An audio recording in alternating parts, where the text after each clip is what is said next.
Study काय आहे की पहिले 95% बिझनेसेस पहिल्या 5 वर्षामध्ये फेल होतात. नंतर जे 5% बिझनेसेस आहे ते 10 वर्ष चालतात आणि त्याच्यामध्ये पण काही 0 पॉईंट समथिंग काही रेशिओ आहे जो नंतर खूप दिवसाकरता टिकतो. तुमच्यामध्ये याच्यामध्ये काय प्रॉब्लेम आहे की का 95% बिझनेसेस फेल होतात? तो बिझनेस ॲक्च्युली सोपा आहे. तुम्हाला म्हणजे लोकांना फक्त फील करून द्यायचं आहे की बाबा आमचं जे मटेरियल आहे ते एक इम्पोर्ट क्वालिटीचं आहे, इकडचं मटेरियल आहे, तिकडचं मटेरियल आहे. पण तुम्ही जे वर्ड्स यूज करतोय आपण त्याने जो फील येतो कसं असतं माहितीये, हे जे शब्द असतात स्टोरी टेलिंग वगैरे हे सगळे शब्दच आहेत ना, शब्दामध्ये एनर्जी असते. असले जे शब्द येतात ना आपोआप गुदगुल्या व्हायला लागतात. नेहमी फोकस पाहिजे सिस्टम बनवण्यावरती. सिस्टमच तुम्हाला मोठा पैसा बनवून, ज्याची सिस्टम चांगली तिथेच खरा मोठा पैसा असतो. त्याच्यामुळे नेहमी माइंडसेट पैसा बनवण्यावरती पाहिजे. पैसा कमवणं कोणी करू शकतं, कोणीही, ज्याला अक्कल नाही तोही करू शकतो. पैसा बनवण्यामध्ये खरी मजा आहे, कारण तुम्ही काही न करता करू शकताय. तुम्हाला फक्त पैशाला कामाला लावायचंय. तर की आता मला परत जरी वाळवंटात सोडलं तर मी परत कंपनी उभी करेन. बरोबर आहे. माइंडसेट बनलाय ना, तर तोच मेन गेम आहे, माइंडसेट बनवणं. रिच लोकांना नेहमी टार्गेट का केलं पाहिजे, कारण ते पैसे देताना एवढा विचार नाहीत करत. ते बोलतात नाही यूज झालं, नाही यूज झालं, असलं खराब असलं खराब, एवढा ते विचार नाहीत करत. मग ह्या लोकांकडे सेल करायला, ह्यांचे प्रॉब्लेम सॉल्व्ह करायला मजा आहे. तुमची प्राइसिंग पण मॅटर करते. जेव्हा तुम्ही ठरवता की तुम्हाला फक्त श्रीमंत लोकांना विकायचं आहे ना, तर तुम्हाला प्राइसिंग हायस्ट ठेवायला लागते, कारण मग डाऊट येते. तुमची प्राइसिंग कमी असल्यावर लोकांना ट्रस्ट येत नाही बरंचदा. म्हणून रिच लोकांमध्ये मजा आहे, कारण बाय डिफॉल्ट तुम्हाला महाग विकावं लागतं. स्वस्त विकल्यावर त्यांना त्यांच्या स्टेटसपेक्षा कमी वाटतं. मेन इश्यू काय माहितीये, आपली लोक ना बिझनेस म्हणजे प्रायमरी जे बिझनेस आहेत ना तेच त्यांना दिसतात की हेच बिझनेस करायचे. एक तर वडापाव करायचंय, चहा करायचंय, समोसा करायचंय, कपड्याचा धंदा करायचाय. पण ह्याच्या व्यतिरिक्त पण भरपूर बिझनेसेस आहेत ना. स्टडी काय आहे की पहिले 95% बिझनेसेस पहिल्या 5 वर्षामध्ये फेल होतात. नंतर जे 5% बिझनेसेस आहे ते 10 वर्ष चालतात आणि त्याच्यामध्ये पण काही 0 पॉईंट समथिंग काही रेशिओ आहे जो नंतर खूप दिवसाकरता टिकतो. तर सर आता याच्यामध्ये प्रॉब्लेम आहे म्हणून हे घडतंय, असं रेशिओ असं घडतोय. तर मग आता तुमच्यामध्ये याच्यामध्ये काय प्रॉब्लेम आहे की का 95% बिझनेसेस फेल होतात? आता काहीतरी असेल, सपोज स्टार्टमध्ये काही चुकतंय, सिलेक्शनमध्ये काही चुकतोय, की मध्ये काही चुकतंय प्रोसेसमध्ये, किंवा काहीतरी हे असेल तर मला नाही. हे कसं आहे माहितीये, कुठलाही बिझनेस करायचा आहे ना, एक स्पेसिफिक रिझन आहे, भरपूर कारणांमुळे चुकतात. बऱ्याचदा कसं असतं की तुम्ही जो प्रोडक्ट किंवा जे काय बिझनेस तुम्ही लॉन्च करताय, बऱ्याचदा त्याची गरजच नसते किंवा टायमिंगच नसतं. आता जसं रेडिओ आहे, रेडिओची 30 वर्षापूर्वी भरपूर डिमांड होती. आता रेडिओची डिमांड नाही आहे, कारण मग असं पण बऱ्याचदा होतं की टाईम चेंज झाल्याच्या नंतर पण तो बिझनेस फ्लॉप होतो. मग त्याच्यामुळे त्या टाईममध्ये ते निडेड आहे का, त्या टाईममध्ये ते गरजेचं आहे का, प्लस त्याच्यासोबत लोकांना खरंच मोठा प्रॉब्लेम सॉल्व्ह होतोय का. आता काही काही असे बिझनेस आहेत की त्याची बिलकुल गरजच नाही. लोक म्हणजे आता एखादी माहिती आहे का, शार्क टँकमध्ये एक जण आलेला की ग्लासला तुम्ही ते पट्टी लावा आणि ते सिप करा आणि ते गोष्ट होणार नाही. त्याची गरज आहे का, कोण खरेदी करेल सांग. आणि ते एक बेबी काय ते बेली बटन शेपर काहीतरी होते. तेच म्हणतोय. हे कसं आहेत माहितीये, हे आपण इंडियन कंझ्युमरला जबरदस्ती काम सांगतोय. काम सांगणार कुठलाच बी प्रोडक्ट नाही चालणार आहे. तुम्ही जर त्याला म्हणताय ही गोष्ट घे, तुम्हाला आधीच ग्लास शोधा, परत ते घ्या, ते कामवालं झालं ना. लाईक ते काय होतंय, भरपूर सारे कल्चर काय बनलंय की USA मध्ये बिझनेस बनलाय तर इकडे कॉपी पेस्ट करा. लाईक त्यांना वाटतंय की USAच्या ऑडियन्सला जे जमतंय ते इकडे पण जमेल. परंतु USAची ऑडियन्स खूप जास्त म्हणजे एका प्रकारे मार्केटच्या पद्धतीने खूप पुढे गेलेली आहे, एका ॲस्पिरेशन, लिव्हिंग लाईफस्टाईल वगैरे सगळ्या गोष्टीमध्ये. आणि इंडियन कस्टमर खूप म्हणजे विचित्र आहे. आपले एकतर माहितीये, जो भारतात धंदा करू शकतो कुठेही करू. आपली लोक एवढी हुशार आहेत ना, आपल्या लोकांना फसवणं एवढं सोपं नाही. त्याच्यामुळे तर बाहेरच्या लोकांना तो नेटफ्लिक्सवाला पण बोललेला माहितीये ना, आम्ही सगळीकडे पैसे कमवतो, इंडियावाल्यांना सगळं चांगलं पण पाहिजे आणि फ्री मध्ये पण पाहिजे. आता तोच विषय आहे ना की आपल्याकडचा जो कस्टमर आहे ना, त्यांचा ते आधी प्राइस बघतात, कारण त्यांच्याकडे कसं आहे माहितीये, आपलं जर आता आपण बघितलं तर जनरली जो सगळा क्राऊड आहे तो सगळ्यांकडेच पैसे आहेत किंवा सगळ्यांची स्पेंडिंग पॉवर आहे अशी नाहीये. ज्यांची स्पेंडिंग पॉवर आहे मग ते पैसे द्यायला तयार आहेत. जर मी कमवतोच 10,000 आहे तर मी प्रत्येक ठिकाणी आधी बघणार ना की मी जर 10 रुपये घेतोय तर वसूल किती करतोय, तरच मी ते 10 रुपये देणार आहे. पण मी जर ऑलरेडी 10 लाख कमवतोय ते मला जाऊ दे, 500 रुपये जाऊ दे, 1000 रुपये जाऊ दे, मग ते तुमचा जो कस्टमर आहे त्याची अर्निंग कॅपॅसिटी किती आहे प्लस स्पेंडिंग पॉवर किती आहे ह्याच्यावरती तुमचा सगळा गेम. आणि त्या स्पेंडिंग वरती तो एक्सपेक्ट किती करतोय हे पण एक आहे. जर भरपूर सारे कस्टमर कसे असतात की यार 10 रुपये स्पेंड केले, मग आपल्याला 15 रुपये कसं वसूल करता येतील.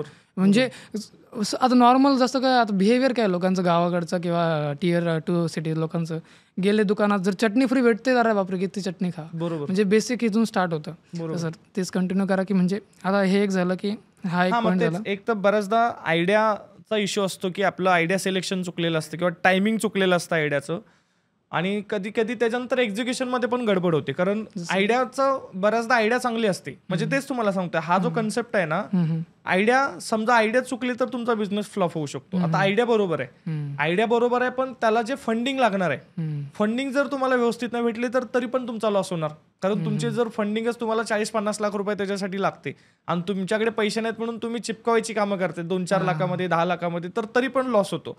बऱ्याचदा तुमची फंडिंग पण चांगली आहे, आयडिया पण चांगली आहे, पण एक्झिक्युशन मध्ये प्रॉब्लेम येतोय की बाबा तुम्हाला मार्केटिंग स्वतःला करता येत नाही, की बाबा तुम्हाला माहिती नाही की कसं मार्केटिंग करायची, कशी सेल्स करायची, टार्गेट कसं करायचं कस्टमरला, कुठलीही गोष्ट असू शकते. किंवा ते तुमचं बघितलं दुसरा कोणीतरी त्याला दिसला रे चांगला बिझनेस आहे, फटाफट एक्झिक्यूट करून टाकलं, त्यांनी फास्ट एक्झिक्यूट केलं तरी तुम्हाला इश्यू येतो.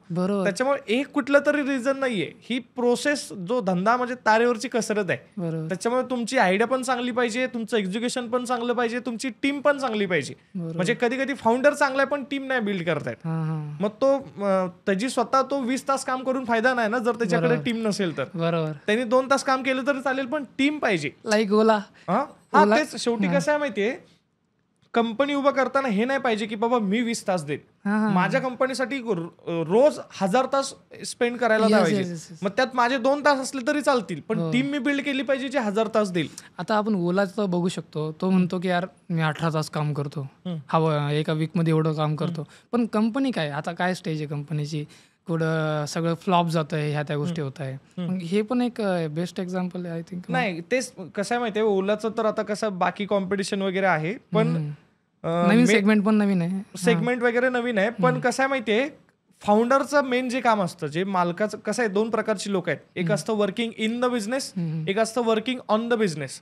सगळी लोक बिझनेसच्या आतमधली मेहनत व्हॅल्यू पकडतच नाही. जर मी ऑपरेशनल कामात रोज 10 तास देतोय ना, तर त्याची ऍज अ उद्योजक 0 व्हॅल्यू आहे. बरोबर. कारण त्या कामाला मी माणूस ठेवू शकतो, सेल्फ एम्प्लॉयमेंट जनरेट करतो. हा, मग ते कामच नाहीये. जर तुम्ही हॉटेल टाकले आणि हॉटेलच्या जर तुम्ही गल्ल्यावरती बसताना म्हणता मी सकाळी 6 वाजल्यापासून 10 पर्यंत बसतोय, तुम्ही मग कामगार आहे, तुम्ही मालकासारखा विचारच नाही करत. मालकाचं काम असतं धंदा वाढवायचा कसा, सिस्टम आणायची कशी, सिस्टम सुरळीत चालवायची कशी, त्याचं नेहमी डोकं फ्री पाहिजे ग्रोथसाठी. जर तुम्ही त्या फिजिकल कामामध्ये थकताय, ऑपरेशनल कामामध्ये अडकताय, तुमचं डोकं चालणारच नाही ना. मग तुम्ही जर तुमच्या बिझनेसच्या ग्रोथचा विचार नाही करू शकत, मग दुसरं कोण करणार आहे. आता सर हे पण एक झालं, पण आता बेसिक थिंग आता काही जण कसं असतात की जो सध्याला जेवढी स्पीड आहे डिजिटल झाली किंवा फिजिकली बिझनेसेसमध्ये मॅन्युफॅक्चरिंग प्रोडक्ट बिझनेसेसमध्ये जरी असो, त्या स्पीडला पण मॅच नाही करतायत. आता भरपूर सारे बिझनेसमॅनचं माइंडसेट आहे ना, मार्केटिंगवरती स्पेंड करणं म्हणजे त्यांना खर्च वाटतं, ते इन्व्हेस्टमेंट कधी वाटतच नाही. आता आम्ही पण भरपूर सारे एक्सपिरियन्सेस घेतले आमच्या डिजिटल मार्केटिंग बिझनेसमध्ये. लोक 5,000च्या वरती द्यायला असं म्हणजे असं हे करतात. म्हणजे 1 लाखाचा कस्टमर असतो ना, जो 1 लाखाचा कस्टमर हँडल करतो, तो असं बघत नाही मागं पुढं. त्याचा बिझनेस सेट असतो, त्याच्याकडे टाईम नाही आहे, त्याला फक्त त्याचा बिझनेस ग्रो करून द्यायचा आहे.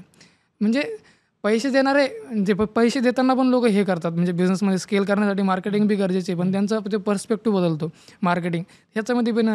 मेन काय माहितीये, मार्केटिंगला माणूस पैसे काय नाही टाकत माहितीये, 2 कारण आहेत. एक तर त्याची भूकच नसते, त्याचा हाय त्याच्यामध्ये बस झाला असं वाटतं, किंवा भूक असते पण त्याला बिलीव्ह नसतो की अरे एवढे मी जर 50,000 टाकतो तर 50,000च्या बदल्यात मला किती येतील, कारण त्याला लगेच रिझल्ट पाहिजे.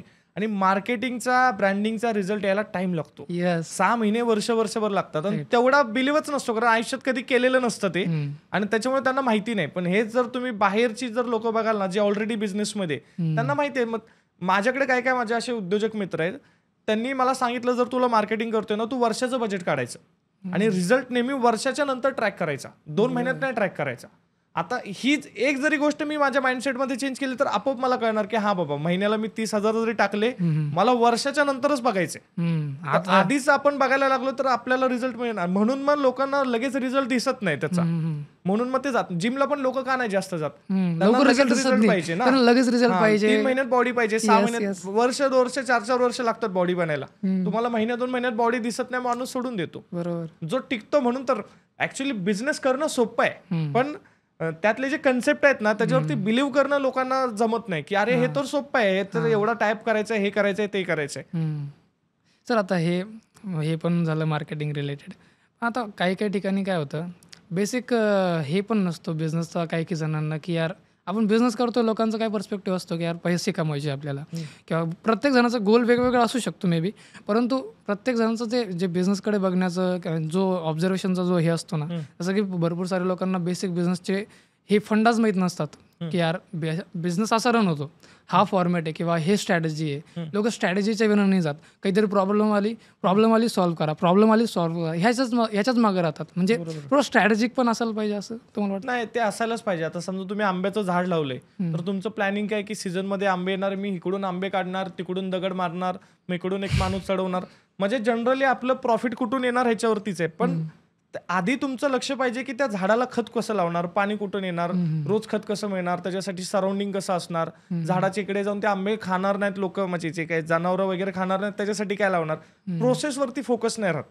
मग प्रोसेसवरती नाही फोकस राहिला ना, तर मग ते तुमचं कारण काय होतं, आपण फक्त फळाचंच बघतोय, ते खत पाण्याचं लक्षच जात नाही की ऍक्च्युअली खत पाण्यासाठी जास्त तुमच्या डोक्यामध्ये असलं. 90% तुम्ही विचार केला पाहिजे तुमची प्रोसेस कशी चांगली होईल, सिस्टम कशी लागेल किंवा बाकीच्या गोष्टी कशा लागेल. मग तुमचं आउटकम वरती लक्ष गेलं की मग ते सगळं बॅलन्सच बिघडतो सगळा.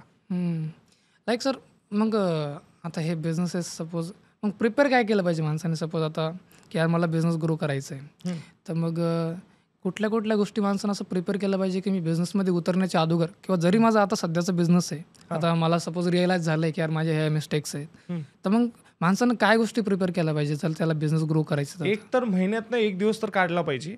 त्या दिवशी मोबाईल वगैरे सगळं बंद ठेवायचं आणि डायरी घेऊन बसायचं. हे केलंच पाहिजे. कारण तुम्हाला सेल्फ असेसमेंट, आता बघा ना, आता समजा तुम्ही IPL ची मुंबईची टीम घेतली आणि तुम्ही सगळेच्या सगळे बॅट्समॅन घेतले, तुम्ही जिंकू शकाल? नाही. तुम्ही बघितलं पाहिजे. तुम्ही म्हणतो ज्याला माझ्याकडे सगळे टॉपचे बॅट्समॅन आहेत तरी पण कसं हरतोय, तुम्ही बसलं पाहिजे, बघितलं पाहिजे की अडचण काय आहे. मग तुम्हाला कळलं अरे फक्त बॅट्समॅन आहेत, बॉलरच नाही. मग तुम्ही बुमरा सारखा बॉलर घेणार, बोल्ट सारखा बॉलर घेणार, मग तेव्हा तुम्हाला वाटणार हा बाबा आता कुठं मॅच होते. नंतर बघितलं तरी पण हरतोय. मग परत तुम्ही बसायला पाहिजे की आता काय गडबड होते. मग तुम्हाला कळेल की अरे ऍक्च्युली काय करतोय, बॉलर तर मी बुमरा सारखा घेतलाय पण त्याला बॅटिंगला पाठवतोय. अरे यार, आणि जो रोहित शर्मा आहे त्याला मी बॉलिंगला टाकतोय. Wrong position. Wrong positioning. बाबा आपल्याला कशी टीम बनवली पाहिजे, कोणाची स्ट्रेंथ काय. हे जेव्हा सेल्फ असेसमेंट आपण करत जाणार ना तेव्हाच करणार. सेम धंद्यात पण आहे. धंद्यात जेव्हा आपण महिन्यात एकदा बसू, आपल्याला जेव्हा शांत बसू एकदम आणि बाहेरून विचार करू धंद्याबद्दल की आता काय झालं, कशामुळे गडबड झाली, सेल कशामुळे वाढतोय, कशामुळे कमी झाला, ते जेव्हा बसू तेव्हा कळेल की बाबा कॉम्पिटिटर कशी आहेत, आपण कॉम्पिटिटर पेक्षा किती मागे. हे जेव्हा बसू ना तेव्हा कळणार की अरे सेल्समध्ये काम करायची गरज आहे का, मार्केटिंगमध्ये गरज आहे, प्रोडक्टमध्ये गरज आहे का, डिलिव्हरीमध्ये गरज आहे का. बाबा कधी कधी सगळं व्यवस्थित असतं, फक्त जे काय आपली कॉस्टिंग असते कॉस्टिंगच हाय असते. मग त्याच्यामुळे गदामजुरी भरपूर होते आणि प्रॉफिट कमी होतं. मग अशा वेळी डोकं लावलं पाहिजे की आता माझं जर कॉस्टिंग कमी होतं तर मी अजून 4 वेगळे सप्लायर शोधले पाहिजेत जे मला कमी रेटमध्ये मटेरियल देतील, किंवा ते रेट कसा कमी करता येईल. मग हे जोपर्यंत तुम्ही बसत नाही आणि डायरी घेऊन ते लिहायला लागत नाही ना, बघा जेवढे पण मी माझ्या कॉन्टॅक्टमधले जे धंदेवाले आहेत ना, बऱ्यापैकी त्यांची सिस्टम आहे की ते बसतात. कुठल्या तर कॉफी शॉपमध्ये जाणार, मोबाईल वगैरे बंद ठेवणार, दिवसभर तिथेच बसणार, तिथेच खाणार, सगळं तिथे बसणार. त्यांचा जर कोणी पार्टनर असेल किंवा त्यांची जर कोणी टीम असेल आणि बसतात ते. आणि बिझनेसचा वर्ण विचार करतात. वर्ण कसं असतं, तुम्ही 10व्या पायरीवरून तुमचं गाव बघताय डोंगराच्या, आणि एक 20व्या पायरीवरून गाव बघतोय, आणि एक 200 पायरीवरून गाव बघतोय. तिघांना वेगळं गाव दिसणार.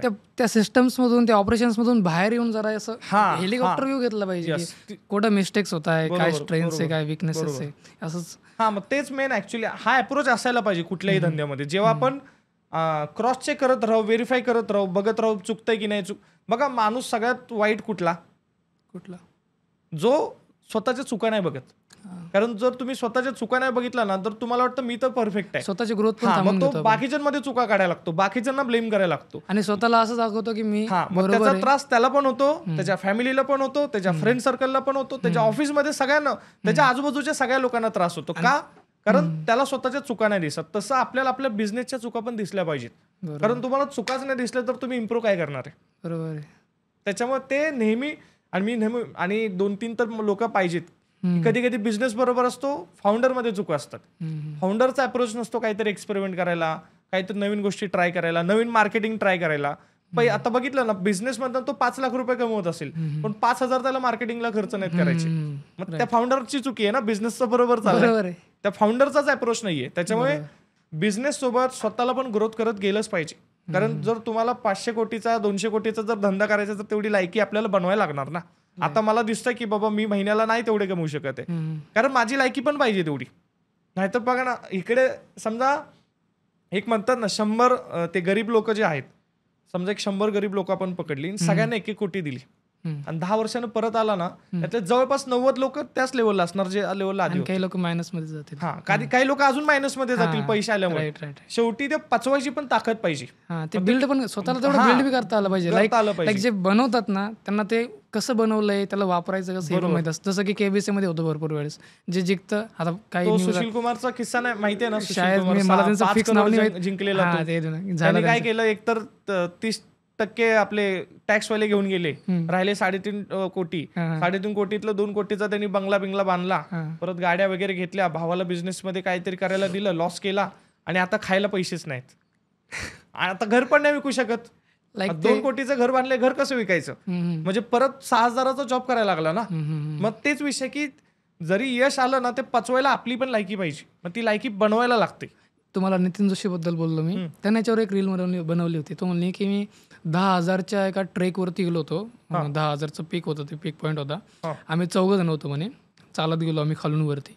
काही जण मागं राहिले, काही जण पुढे आले, काही जण क्विट करायच्या डोक्यात होते. पण मग सगळेजण नंतर एकामेकाच्या सपोर्टनं वरती गेलो आम्ही.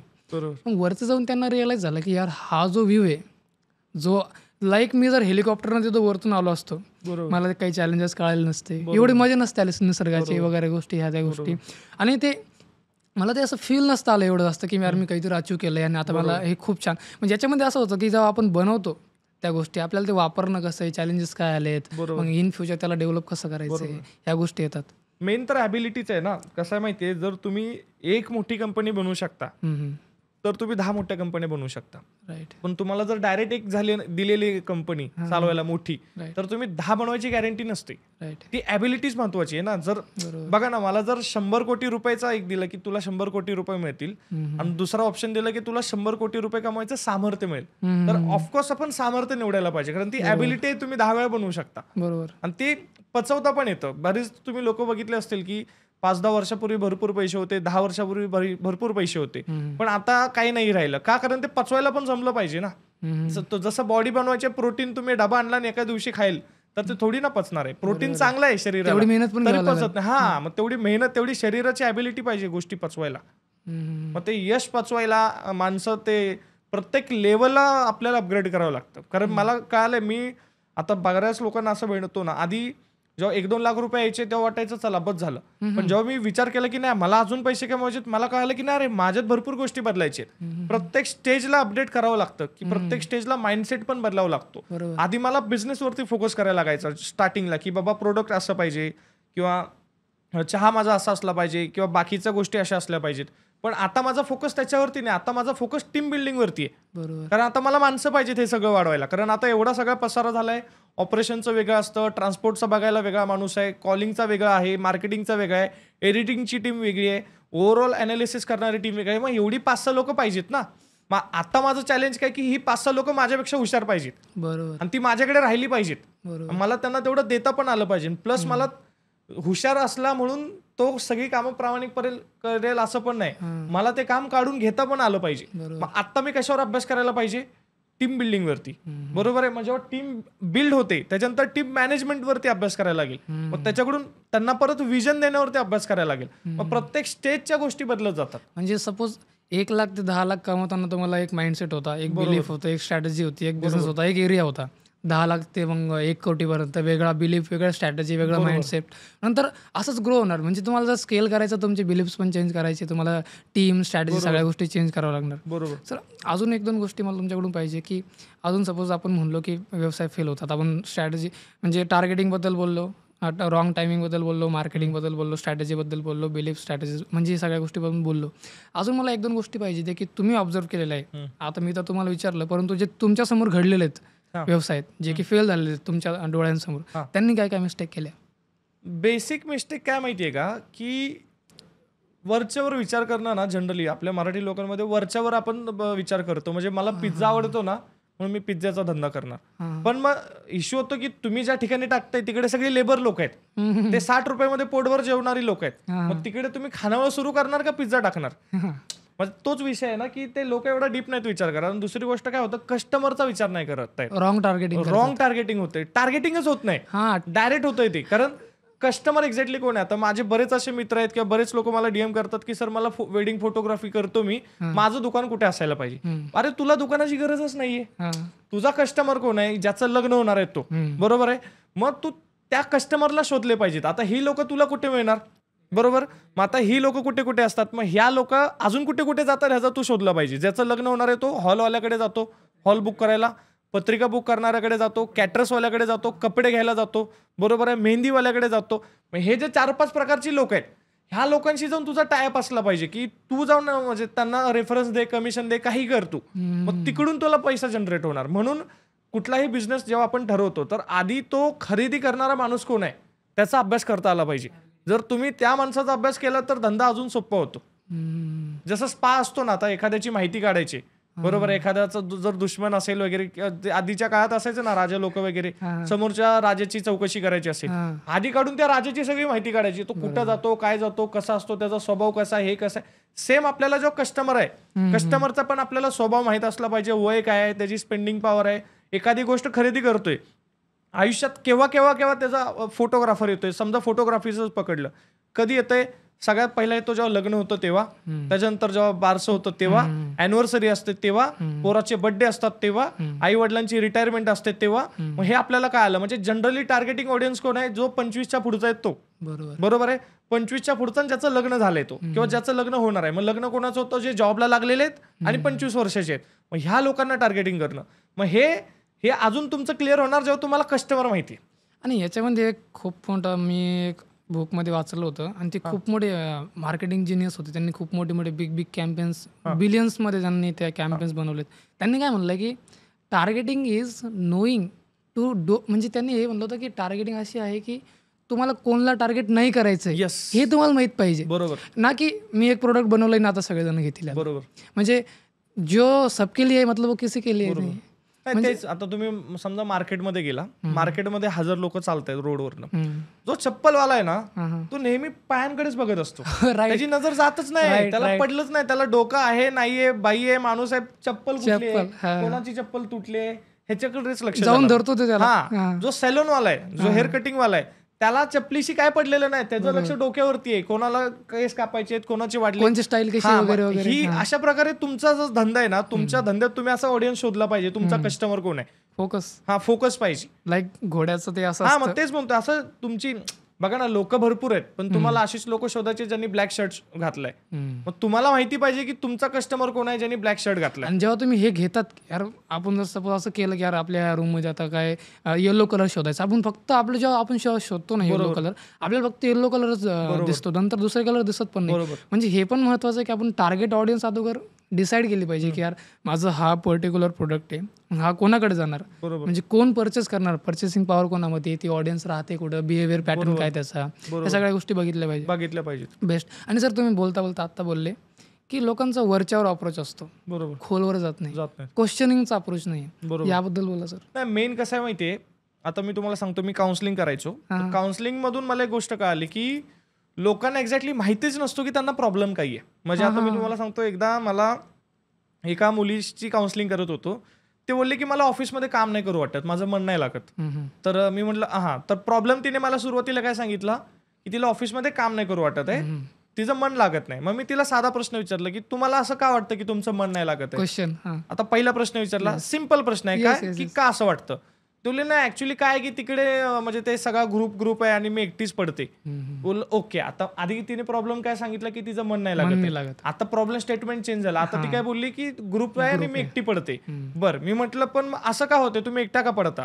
तर बोलले ऍक्च्युली काय आहे की तो जो आमचा ऑफिस आहे ना, तिकडे सगळे ते साऊथ इंडियन लोक आहे आणि मी एकटीच मराठी आहे. तर त्याच्यामुळे मग माझं पण जास्त बोलणं नसतं आणि ते त्यांचं काय बोलतात मला काय कळत नाही. आता प्रॉब्लेम, आधी ती काय बोललेली, माझं मन नाही लागत आहे. आता प्रॉब्लेम स्टेटमेंट काय आहे, आता लँग्वेजचा बॅरियर आहे. बरोबर आहे. बोललं मग तू कधी ट्राय केलंस का बोलायला. बोले नाही, मी नाही कधी ट्राय केलं. बोललं त्यांनी कधी ट्राय केलंय का. नाही, त्यांनी ट्राय केलं पण मला इंग्लिश येत नाही आणि त्यांना पण इंग्लिशच येते माझ्याशी बोलायला. बोल ओ, म्हणजे आता प्रॉब्लेम काय आहे, लँग्वेजचा आहे ना. मग तू काम कशावर करायला पाहिजे, लँग्वेजवर. हा, पण हे जर मी जाणलंच नाही प्रॉब्लेम काय आहे, मला रिअल मधला प्रॉब्लेमच नाही काय आलं तर मी तिला काय म्हणणार, अच्छा तुझं मन नाही लागत ना, मी एक काम करत जा, तू गाणे ऐकत जा, जरा सकाळी उठून योगा करत जा, मधनं चॉकलेट खात जा, म्हणजे तुझं कामात मन लागेल. का? कारण मला प्रॉब्लेमच नाही माहिती. बरोबर.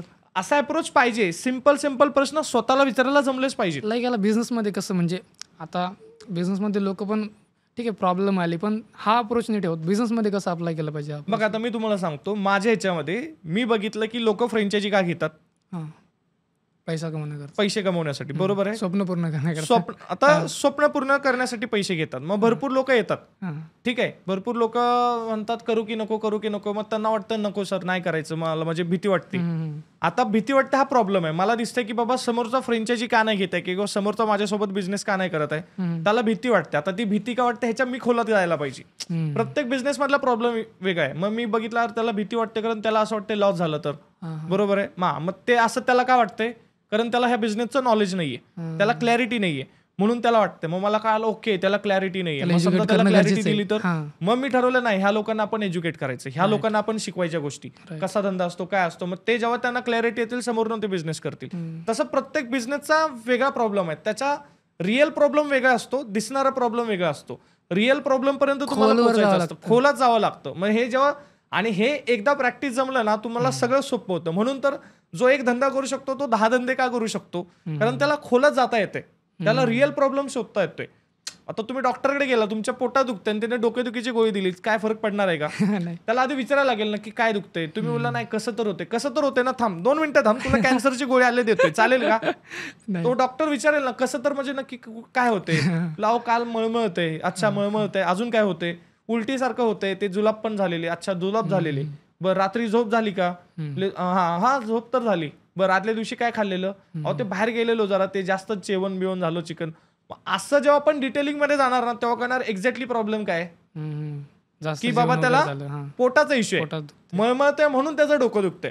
पण डोकंदुखीचे दोन प्रॉब्लेमच सॉल्व्ह होणार नाही ना, कारण मेन इश्यू पोटाचा आहे, प्रॉब्लेम दुसरा. मग तेच जेवढं असं डिटेलिंग मध्ये जाता येईल, जेवढा अभ्यास करता येईल ना, म्हणून हुशार तो ज्याला प्रॉब्लेम एक्झॅक्ट कळतो. कारण गोळी तर कोणी पण घेईल डोकंदुखीची मेडिकल मधनं, पण दुखतंय पोटात, डोक्याची गोळी चालूच नाही शकत ना. बरोबर. मेन विषय काय की तुम्हाला ते एक्झॅक्ट प्रॉब्लेम काय तो तुम्हाला शोधता आला पाहिजे.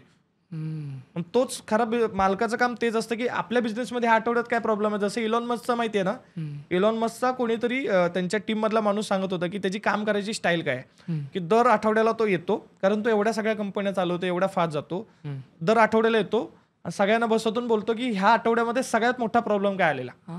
मग ते सांगतात हा प्रॉब्लेम आलेला, तो प्रॉब्लेम आलेला, तो त्याच्या अजून खोलामध्ये जातो प्रॉब्लेमच्या, त्याला सोल्युशन देतो, संपलं त्याचं काम.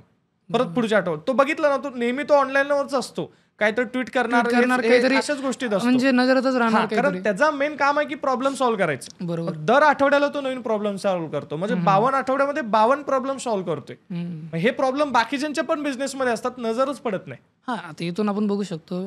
आता हे आपण बघितलं की खोलवर जायचं. इलॉन मस्कवरून मला आठवलं की त्याचा जो टाइम मॅनेजमेंटचा जो अप्रोच आहे, 5 मिनिट बॉक्स मीटिंग एवढ्या वेळात झालं पाहिजे. जर तू 5 मिनिटात मला प्रॉब्लेम समजून सांगितलं नाही म्हणजे तू प्रिपेअर नाही आहे. बरोबर. त्याचा ते टाइम शेड्युलिंगचा जो आहे, म्हणजे त्यानं जेवढ्या मोठ्या कंपनी बनवल्या, तो म्हणतो की माझं सगळ्यात मोठं सिक्रेट टाइम मॅनेजमेंट आहे, की मी टाइम खतरनाक मॅनेज करतो. तर हे पण कुठं लॅक करतो बिझनेसमॅन. नाही, ते त्याची जी स्टाईल आहे ना ती एवढी खतरनाक आहे. मी पण म्हणजे ठरवलं की तसं मला अजून ते जमत नाहीये. त्याची स्टाईल कशी आहे माहितीये, त्यांनी जर ठरवलं की 10 ते 12 मध्ये मला ह्या बिझनेसचा विचार करायचा आहे, तर तो 10 ते 12 मध्ये काहीच नाही करत. तो काहीच नाही करायचं, दुसरं हात पण नाही लावायचा, मोबाईलला हात नाही लावायचं, जेवायचं नाही, काय नाही, बसायचं. नाही झालं काम चालेल, बसायचं डायरी घेऊन त्या प्रॉब्लेमसाठी. ती एवढी जबरदस्त पद्धत आहे, म्हणजे एकदा फोर्सफुली आपण बसलो ना तुम्ही बरोबर सॉल्व्ह करणार ते. बरोबर. त्याच्यामुळे तर त्याचं एवढं सगळं मॅनेज होतंय, कारण तो टाइम लॉक करतोय. मॅनेज करण्यापेक्षा टाइम लॉक करायचा, त्यावेळी दुसरं काय नाही. माइंडसेटचा गेम, माइंडसेटचा सगळा गेम आहे. म्हणून तर म्हटलं ना, जर तुम्हाला मोठं पण व्हायचंय तर तुम्हाला स्वतःवर काम केलंच पाहिजे. जर तुमचं म्हणजे रोडच खूप चांगला आहे, पण तुम्ही जर बुटं घातले त्याच्यामध्ये जर खिळे आहेत, दगड आहे, तुम्ही चालूच शकत नाही. मग त्याच्यामुळे रोड जरी खराब असला तरी चालतो, पण जर बूट चांगले असतील तर. बूट चांगले करणं म्हणजे काय, तर स्वतःवर काम करणं. किती चॅलेंज आले तर ऍज अ फाउंडर तुम्ही चांगले, तर मग ते इझी होतात बाकीच्या गोष्टी. Best sir. आता हे तर भरपूर सारा ओव्हरव्ह्यू आला याच्यावरती. मला असं वाटतंय सर, आता थोडं तुमच्याबद्दल मला हे करायचं आहे की आता तुम्ही हा बिझनेस तर बिल्ड केला आहे मल्हारीचा. इन फ्युचर तुम्ही कुठले बिझनेसेस करणार आणि ते म्हणजे मला एकदम स्पेसिफिक जरी सांगितलं चालतं, नाही सांगितलं तरी चालेल. पण मला असं ओव्हरव्ह्यू द्या, की यार तुम्ही कुठल्या इंडस्ट्रीमध्ये करशाल किंवा कुठल्या सेगमेंटमध्ये करशाल ते मला सांगा. बघा, दोन वे आहेत बघायचे. मला जेव्हा कुठलाही मी बिझनेस बघतो ना, दोन गोष्टी बघतो. आधी बघतो की त्याचं ग्रोईंग कॅपॅसिटी किती आहे, किती फास्ट तो ग्रो होतोय, मार्केट किती मोठं आहे, किती स्केलेबल आहे. आणि त्याच्यानंतर हा झाला पहिला पार्ट. त्याच्यानंतर दुसरा पार्ट असतो की ऑपरेशन वाईज किती आहे, माझी स्वतःची इन्व्हॉल्वमेंट किंवा स्वतःची एनर्जी त्याच्यात किती जाऊ शकते. जर मला दिसते की बाबा हा बिझनेस मला महिन्याला 10 लाख रुपये कमवून देऊ शकतो, पण दिसते की त्याच्या बदल्यात मला रोज 8-10 तास वेळ द्यायचा, मी नाही टाइम खूप द्यावा लागेल, मी पकडतच नाही, तो कन्सिडरच करत नाही. इझी पैसा असला तरी पडत नाही त्यात. कारण मला माहितीये मला जर 10 बिझनेस वेगळ्या गोष्टी करायची आहेत तर मला फ्री पाहिजे. म्हणून मी असा पहिला बघतो की एक प्रकार असतो की ग्लोबल टू ग्लोबल बिझनेस असतात. ग्लोबल टू ग्लोबल म्हणजे काय की समजा मी ऑनलाईन काहीतरी कोर्स तयार केला, कुठूनही कोर्स करू शकतो, कुठेही विकू शकतो, मग ते बिझनेस खूप चांगले करायला. त्याच्यानंतर दुसरे कुठचे लोकल टू ग्लोबल, म्हणजे इथे काहीतरी तुम्ही प्रोडक्ट बनवले, समजा तुम्ही इथे काहीतरी शॅम्पू बनवलाय किंवा इकडे समजा बिस्किट बनवले, तुम्ही कुठेही विकू शकता ऑनलाईन. तर हा झाला लोकल टू ग्लोबल. हा बिझनेस पण चांगला आहे. हेक्टिक बिझनेस कुठचा असतो ज्याच्यामध्ये ग्लोबल टू लोकल किंवा लोकल टू लोकल, म्हणजे इकडे बनवायचं आणि गल्ली गल्ली जाऊन विकायचं आहे. हा, मग त्याच्यामध्ये डिस्ट्रीब्युशन येतं, हे येतं, ते येतं, आणि ह्याच्यासाठी एक्सपिरियन्स लागतो, नेटवर्क लागतो. नाहीतर बघा ना, पण हीच गोष्ट जर तुम्हाला फक्त ऑनलाईनच विकायची, D2C मध्येच विकायची, जसं बोट आहे. बोट असं तुम्हाला दुकानामध्ये एवढं मिळणार नाही. आता ते दुकानामध्ये आले जेव्हा त्यांच्याकडे पैसे आले, आधी सगळं ऑनलाईनच केलं ना त्यांनी. म्हणून लोकल टू ग्लोबल पण आपण, म्हणजे हा असं थोडे प्रकारे जरा फिल्टर वेगवेगळे लावले पाहिजेत. बरं, ग्रोथ वाईज कसं आहे, त्याचं कॉम्पिटिशन लो आहे की हाय आहे, स्केलेबल कसं आहे, स्केलेबल असेल तर स्केलेबलची कॉस्ट किती वाढते, ऑपरेशनल कॉस्ट किती वाढते, मार्केटिंगची किती जाते, इनिशियल इन्व्हेस्टमेंट किती पडते, ग्रोथ करायला इन्व्हेस्टमेंट लागते का. मला जर कळतं की बाबा प्रत्येक लेवलला जर ग्रोथ करायला नवीन नवीन पैसा टाकायला लागतोय, तर मी अशा पण बिझनेसमध्ये जात नाही ज्यात हेवी इन्व्हेस्टमेंट आहे. आणि भरपूर बिझनेस आहेत असे. लाईक आपलं मागं बोलणं झालं की एक जिची पेइंग कॅपॅसिटी जास्त आहे ज्या ऑडियन्सची, आपलं मागं बोलणं झालं, त्या ऑडियन्सला कसं टार्गेट करायचं, त्याच्यामध्ये काय काय स्पेसिफिक बिझनेसेस आहे किंवा त्या ऑडियन्सचं कल्चर, नेचर कसं आहे आणि त्याचा बिझनेस कसं बिल्ड करता येईल. बिझनेस तोच आहे ज्याच्यामध्ये समोरचा ना एवढा सिरियस नाहीये पैसे द्यायला, तो इझिली देतोय पैसे, त्याला लक्झरी आहे, त्याच्यासाठी लक्झरी. म्हणून तर बघितलं ना, रिच लोकांना नेहमी टार्गेट का केलं पाहिजे, कारण ते पैसे देताना एवढा विचार नाहीत करत. ते बोलतात नाही यूज झालं, नाही यूज झालं, असलं खराब, एवढा ते विचार नाहीत करत. वेळ पण नसतो तेवढा. मग ह्या लोकांकडे सेल करायला, ह्यांचे प्रॉब्लेम सॉल्व्ह करायला मजा येते. कारण बघा ना तुम्ही, आणि त्यात प्रॉफिट मार्जिन पण चांगलं राहतं ना, तुम्ही पाहिजे तशी कॉस्ट देऊ शकता. आता समजा तुम्ही एक तेल घेताय डोक्याला लावायचं, बरोबर, आता तेलाची बाटली तुम्ही 100 रुपयालाच विकू शकता, 1000 रुपयाला नाही विकू शकत. पण दुसरं एक तेल घेतलं, ठीक आहे, आणि ते तेल तुम्ही सांगितलं की हे तेल तुमचं रिग्रोथ करण्यासाठी, तुमचे क्रेस वाढवण्यासाठी, तर ते तेल तुम्ही 900ला पण विकू शकता, 800ला पण विकू शकता. मग इकडे जे 8 बाटल्या विकायला लागायचं तेवढं तुम्ही एका बाटलीत विकू शकता. प्रॉफिट मार्जिन पण वाढतं. लाईक याच्यामध्ये बिग ब्रँड्स काय करतात, स्टोरी टेलिंग, ब्रँड हिस्ट्री, ह्या त्या गोष्टी प्ले करतात. मग लक्झरी ब्रँड्स याच्यावरतीच बिल्ड झालेले की ते स्टोरी प्रेझेंट करतात, हिस्ट्री प्रेझेंट करतात. आता सांगतात, लुई वुइटन काय म्हणतो की crafted from this man, crafted from this हे ते ह्या लेदरपासून वगैरे वगैरे स्टोरी क्रिएट करतात. Like big businessman. आणि तुम्ही मागं बोलले की ट्रस्ट इश्यू, बरोबर, की तो हे नाही घेणार, रिस्क नाही घेणार.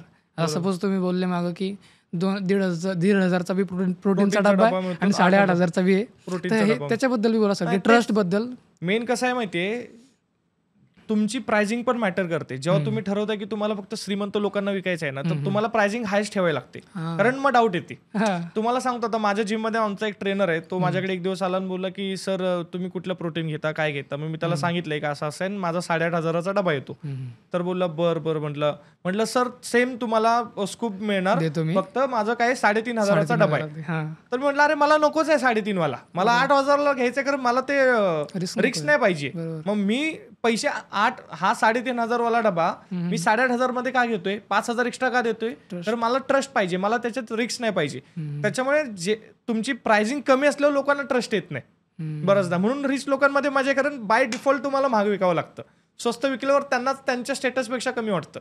आता मी तुम्हाला सांगतो, बरेच माझे मित्र असे जे ऑलरेडी फार पैसेवाले आहेत वगैरे, त्यांना मी म्हटलं अरे हा शर्ट चांगला आहे, 700 रुपयाचा. बोलते 700चा, म्हणजे तो शर्ट मार्केटमध्ये 5,000ला असता तर 100% घेतला असता.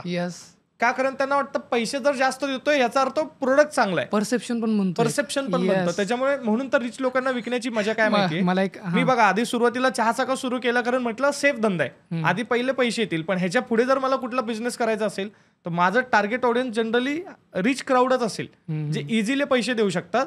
कारण काय होतं, जो कमी पैसे देतो ना तो झिकझिक पण जास्त करणार. मला एक सर सॉरी सर तुम्हाला इंटरप्ट करतोय. मला एक एक्सपेरिमेंट करायचा होता, म्हणजे ॲक्च्युली एक्सपेरिमेंट करायचा नव्हता, तो झाला ऑटोमॅटिकली. मागं मी मुंबईला आलो, मित्राने घेतला 100 रुपयाचा शर्ट CSMT मधून खाली, व्हाईटवाला. मग रूमवर गेलो आम्ही वापस. त्याच दिवशी मित्रांनो भरपूर शॉपिंग केली 10-1 हजाराची. आला रूमवरती, व्हाईट शर्ट आणलं त्यानं बरं का. तो होता 800 का 1000 रुपयाचा होता तो. ते दाखवू राहिला क्वालिटी वगैरे वगैरे हे ते. मी पण म्हणलं आता एक्सपेरिमेंट करू आपण. तो 100वाला शर्ट काढला, भारी भारी वर्ड यूज केले. अरे यार काय शर्ट आहे म्हणलं. सर हा शर्ट बघा तुम्ही. अरे सर अशा दुकानातून घेतलं, काय झालं ते बॅगेत आणलं थोडं, त्याची फक्त इस्त्री वगैरे खराब झाली. अरे यार काय दुकान होते सर, खतरनाक. 950 घेतला सर. ते हातात घ्यायला फील करायला, अरे खरंच यार क्वालिटी लय छान आहे भाई, काय कॉलर आहे भाई यार, काय बटन आहे. बरोबर. नंतर म्हणलं 100 रुपयाला म्हणलं ठीक आहे. आणि अजून एक काय आलं, ॲलन सोली. ते म्हणे आपल्याला ॲलन सोलीमध्ये जायचं आहे, आपल्याला कपडे घ्यायचे. सर खरंच खूप छान आहे सर, माझा हा बघा सर तुम्ही, ॲलन सोलीवाला आहे, मी 1 वर्ष झाला म्हणे घ्यायला आणि 1200 रुपयाला घेतला होता मी. ते म्हणे खरंच यार खूप छान क्वालिटी आहे. हातात घेतला. ॲक्च्युली तो शर्ट 300 रुपयाला होता आणि ते ॲलन सोलीचं फक्त त्याच्यावर लोगो होता. मित्र स्वतः म्हणला की जेव्हा मी लोगो बघितला त्याच्यावरती माझं परसेप्शन बनलं म्हणे. मी त्याला असं बघतो की यार हा 1200 आणि 1500चा आहे. म्हणजे एक परसेप्शन पण बनवतो माणूस, जेव्हा एक लक्झरी मार्केटमध्ये किंवा एक बिग मनीच्या मार्केटमध्ये माणूस एक परसेप्शन बनवतो आहे की हा प्रोडक्ट खरंच चांगला असेल तरच आपण एवढा पैसा देतोय. हे पण एक असतं. नाही, बऱ्याचदा तुम्हाला माहितीये हे जे मोठे मोठे ब्रँड स्टोरी टेलिंग एवढ्यासाठी करतात कारण त्या स्टोरी टेलिंगचा पर्पज काय असतो, फील देणं. राईट. कारण तेव्हा समोरचा जो कस्टमर बाय करतोय ना तो फिलिंगसाठी बाय करतोय. राईट. जेव्हा एखादा वॅगनार घेतोय गाडी, तर वॅगनारचा फील वेगळा असतो. वॅगनार बाबा त्याला एकतर त्याला ओला उबरला लावायची असते किंवा मायलेज देईल, आपली स्वस्तात मस्त चालेल ह्या हिशोबाने असते. पण तोच मर्सिडीज घेतोय, मर्सिडीज घेताना त्याला मायलेजशी काही पडलेलं नाही, त्याला ओला उबरला नाही लावायची, त्याला तो स्टेटस दाखवायचा. बऱ्याचदा तुम्ही मर्सिडीज जी घेणारे असतात त्यांच्याकडे ऑलरेडी 1-2 वेगळ्या गाड्या असतात, फॉर्च्युनर असते, फोर्ड असते किंवा कुठली पण गाडी असते, पण तरी पण ते का घेत आहेत, त्यांना तो फील असतो. मग तो फील जेव्हा तुमच्या कस्टमरला तुमचं प्रोडक्ट घेताना तो स्टेटसवाला फील येईल ना, तुम्ही जिंकला. ॲस्पिरेशन. मग जेव्हा तुम्ही ॲस्पिरेशन विकताय ना त्याच्यासारखा बिझनेस नाही. लाईक सर आपलं मागच डिस्कस झालं कॉलवरती, मी तुम्हाला म्हणलो डुआलिपाचं काय मला त्यांचं नाव माहीत नाही, झोमॅटोनं तो हे अरेंज केला होता त्यांच्यासोबत. अजून एक अहमदाबादमध्ये कोणता तरी कोल्ड प्ले का कोणता तरी कॉन्सर्ट झाला, तर त्याच्यामध्ये लोकांनी त्याचे जे स्नॅप्स असतात, तिकीटचे स्नॅप्स किंवा इव्हेंटचे स्नॅप्स, ते लोकांनी परचेस केले का, तुम्हाला शो करायचं आहे, मला ॲज अ हे दाखवायचं की यार मी तिथे प्रेझेंट होतो सगळ्या गोष्टी. तर हे ॲस्पिरेशनकडे बी म्हणजे आजचा आपला भारत देश म्हणजे खूप जातोय. आणि लाईक फॅशन इंडस्ट्रीमध्ये फ्रान्सला फॉलो करणार, USA ला फॉलो करणार, ॲस्पिरेशनल म्हणजे ॲस्पिरेशनकडे बी थोडा आहे झुकाव. नाही, तो बिझनेस ऍक्च्युली सोपा आहे. तुम्हाला म्हणजे लोकांना फक्त फील करून द्यायचंय की बाबा आमचं जे मटेरियल आहे ते एक इम्पोर्ट क्वालिटीचं आहे, इकडचं मटेरियल आहे, तिकडचं मटेरियल आहे, मटेरियल इथलंच आहे, गुडगावच्या इकडून आणलं असेल किंवा इकडे आपल्या नांदेड बिंदेड कडून जो कापूस आलाय त्याच्यापासून बनलेला शर्ट असेल, पण तुम्ही जे वर्ड्स यूज करतोय आपण त्याने जो फील येतो. कसं असतं माहितीये, हे जे शब्द असतात स्टोरी टेलिंग वगैरे हे सगळे शब्दच आहेत ना, शब्दामध्ये एनर्जी असते. तुम्ही आता राग शब्द बोला किंवा राग शब्द ऐका, त्याचे व्हायब्रेशन्स बघा कसे आहेत, आणि शांती, प्रेम, ह्याचे तसं ना मटेरियल एकदम इम्पोर्टेड मटेरियल आहे, एकदम सुती कपडा आहे, एकदम क्वालिटी आहे, ऑथेंटिक आहे, असले जे शब्द येतात ना आपोआप गुदगुले व्हायला लागतात. तो शर्ट घातल्यावरती शर्टात काय नसतं पण ते असं वाटतं भाई मी काय घातलंय. आपलं ते माइंड मध्ये बनवतो आपण तसं. मी तुम्हाला सांगतो ह्या परसेप्शनचं काय माहितीये, माझ्याकडे आता अँड्रॉइड फोन पण आहे ना आयफोन फोन पण आहे, पण आयफोन मी घेतलेला एवढ्यासाठी की बाबा आपल्याला व्हिडिओ वगैरे शूट करायचे तर त्या हिशोबाने घेतलेला, स्टेटससाठी घेतला नाही. तरी माझ्या कॉन्फिडन्स मध्ये बदल पडला. मला जे आधी माझे जे मित्र आहेत जे चांगले पैसे वगैरे कमवायचे, त्यांचा आयफोन असायचा तेव्हा, अरे पैसेवाला आता मी पण असा आयफोन ठेवाय, मला पण भारी वाटायला लागलं. म्हणजे परसेप्शन बघा किती लेवलला वर्क करते. मग जर तुमचं असं प्रोडक्ट असेल मार्केटमध्ये जे तुमचं समोरच्याचा कॉन्फिडन्स वाढवतोय, स्टेटस बिल्ड करतोय, तर ह्याच्यासारखा बेस्ट धंदा नाही. तुम्ही पाहिजे ती प्राइस लावू शकता ना. आयफोनच्याच क्वालिटीचे मोबाईल आहेत ना मार्केटमध्ये त्याच्यापेक्षा स्वस्तामध्ये, तरी पण आयफोन का घेतात, कारण आयफोन स्टेटसच झालाय. तर स्टेटसचा ऍक्च्युली त्याचा माझा पण स्टडी चाललाय की अशा लेवलचं मार्केटिंग कसं करायला पाहिजे, कारण हे आहे बोलायला सोपं, पण समोरच्याला फील यायला पाहिजे ना की बाबा खरंच दिलं, पण क्वालिटी डिलिव्हरी बी करता आली आली पाहिजे. पाहिजे. आपण जर बोललो आणि ते रिझल्ट एक्सपेक्टेशन बिल्ड केल्या त्याच्या समोरच्या कस्टमर, नाही, जर कारण आपण काय रिझल्ट जर माहितीये, इथपर्यंत जरी दिलं तर बघितलंय ना ॲलन सोलीचं तुम्ही बोलला ना, हा त्यांचे शर्ट पण तसे आहेत. हा यस आहेत. तुम्ही जर घालाल ना तर Yes, yes, फील yes. होतं एवढा Feel कम्फर्ट येतो वगैरे, खूप. एवढं जर असं नाही की त्यांनी म्हणजे समजा 4,000ला विकताय तर 3,000ला शर्ट घेतला आणि 4,000ला विकलाय, नाही राईट राईट 200-300 ने कपडा महागा असेल अजून, राईट राईट. जास्त फरक नाहीये, पण तो फील एवढा देतो की तो माणूस 5,000 पण देऊ शकतो. डिटेलिंग मध्ये बी जातात खूप जास्त. डिटेलिंग मध्ये पण जातात. सर आता आपण लक्झरी मार्केटमध्ये आपण अगोदर काय बोललो की आपण हे बोललो ट्रस्ट इश्यू बोललो, आता आपण हे बोललो ॲस्पिरेशन बोललो. अजून याच्यामध्ये एक टाइम सेव्हिंग पण येतं की लोकांकडे टाइम नाही आहे, बरोबर. आणि त्या टाइम वाचवण्यामागे पण ते खूप जास्त पैसे देतात. आपलं मागं पण याच्यावर बोलणं झालं खूप जास्त, सुकांत म्हणून तुम्ही बोलले बरोबर की टाइम नाही आहे, बरोबर पैसा खूप झाला, वेळ नाही आहे, बरोबर. त्यावरती बोला नाही, की ते आता ते कंपनी आहे, मी जेव्हा मला त्या बिझनेस बद्दल कळालं ना, तर त्यांचा बिझनेस काय माहितीये की तुमच्या समजा घरातलं कोणीतरी वारलंय किंवा समजा कोणाच्या फॅमिलीतलं वारलंय, डायरेक्ट तुम्ही त्यांना फोन लावायचा, सगळी व्यवस्था ते करणार, लाकडापासून, तिरडीपासून, मडक्यापासून, ते नेण्यापासून, ते अग्नी देईपर्यंत सगळ्या विधी ते करणार. इव्हन तुम्हाला माणसं पाहिजे तर माणसं पण प्रोव्हाइड करणार, सगळ्या गोष्टी करणार, रडण्याकरता पण माणसं. कारण हे काय माहितीये, आता एखादा माणूस आहे ज्याचा कारण जनरली आपल्याकडे कसं असतं की गावी आपण जातो किंवा भावकी असते या सगळ्या गोष्टी करायला, पण एखाद्या माणसाचा गावशी काही संबंधच नाहीये, जो पहिल्यापासून राहिलाय, पैसेवाला वगैरे आहे किंवा तो स्वतः पण बाहेर आहे, त्याला बँगलोरवर यायला 2 तास लागणार आहेत. ऑलरेडी जर घरातला माणूस वारून 2-3 तास झालेले आहेत, तो डायरेक्ट फोन लावणार, 2-3ला गेले तर चालेल, झंझट नको. बरोबर. मग माणसाला, म्हणून पैसेवाल्यांचे प्रॉब्लेम जर तुम्ही सॉल्व्ह केले ना तर त्याच्यामध्ये मोठा पैसा आहे. त्यांचा टाइम तुम्ही कसा, कारण त्यांचा टाइमची व्हॅल्यू त्यांना आहे. ते म्हणणार माझे 2 तास जात आहेत ना, हे घे 20,000 घे, माझे 2 तास वाचले ना, मग त्यांचा टाइम कुठे कुठे वाचेल ना, तिथे तिथे बिझनेस आहे. अजून एखादा असं फॅक्टर, जसं आपण हे 3 फॅक्टर आपण कम्प्लीट केले, तर लक्झरी सेगमेंट, लक्झरी तर नाही म्हणता येणार, पण एक जे ज्यांच्याकडे खूप सारा पैसा पडलेला आहे, जे की यार ठीक आहे, छोडो यार, टाइम जा रहा है, ये सारी चीजें, कन्व्हिनियन्स चाहिए, सारी चीजें, मग त्याच्यामध्ये अजून काय काय भरपूर गोष्टी. आता तुम्हाला माहितीये, बरेच लोक जे हे असतात ना, आता माझ्या कॉन्टॅक्टमध्ये काही अशी लोक आहेत, त्यांचं नेहमी फ्लाईटनी ट्रॅव्हलिंग असतं, त्यांचं नेहमी हॉटेल बुकिंगचं असतं. मग अशा लोकांना पण आपण अप्रोच करू, मी तुमचं सगळं करून देणार, तुम्ही मला सांगा कमीमध्ये करून देणार, की जे काय आहे वगैरे.